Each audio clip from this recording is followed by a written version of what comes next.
Mohiuddin jersey number 30, Roni গোলকিপারের দায়িত্ব পালন করবেন জার্সি নাম্বার 22, নাজমুল 2 নম্বর জার্সি পরিহিত খেলবেন এবং দল অংশগ্রহণ করছেন চিঙ্গুরিয়া 5 নং ওয়ার্ড একাদশ এবং রয়েছেন গাজী ফুটবল একাডেমি লালুয়া।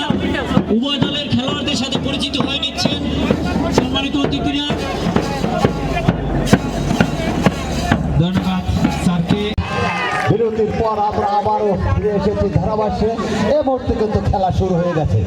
আমরা ধন্যবাদ জানাচ্ছি কিন্তু আজকে অধীর আগ্রহে কিন্তু এই খেলাটি উপভোগ করছেন প্রধান অতিথি, বিশেষ অতিথিবৃন্দ এবং এত গরমেও যে এত উৎসুক জনতা এসেছেন তাদেরকেও আমরা ধন্যবাদ দিই। বল নামালেন লালুয়া, তার আক্রমণে জুলহাস, দেখা যাক বাড়ালেন সুজন, দলীয় অধিনায়ক চমৎকার, সামনে বাড়ালেন আবারও জুলহাস, কিন্তু না উঁচু করে বাড়ালেন, উদ্দেশ্য ছিল লেফট উইং, কিন্তু না, বল 500 রেখার বাইরে ধরে চিঙ্গুরিয়া আক্রমণে, দেখা যাক এখনো তাদের নিয়ন্ত্রণে, কিন্তু না, দুর্বল ছয়, না রাখতে পারেনি। আবারও কিন্তু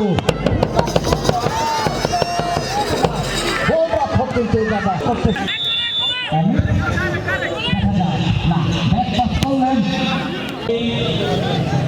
শুরু করলেন লালুয়া। দেখা যাক এখনো লালুয়ার পায়ে বল, গাজী ফুটবল একাডেমি, কিন্তু না, রয়েছেন জনাব মোহাম্মদ হামিরুল ইসলাম এবং মোহাম্মদ কাজী সোহেল। দেখা যাক চিঙ্গুরিয়া আক্রমণে আয়োজিত ফুটবল টুর্নামেন্টের পক্ষ থেকে যাই হোক খেলা চলছে। আজকে উদ্বোধন হয়েছে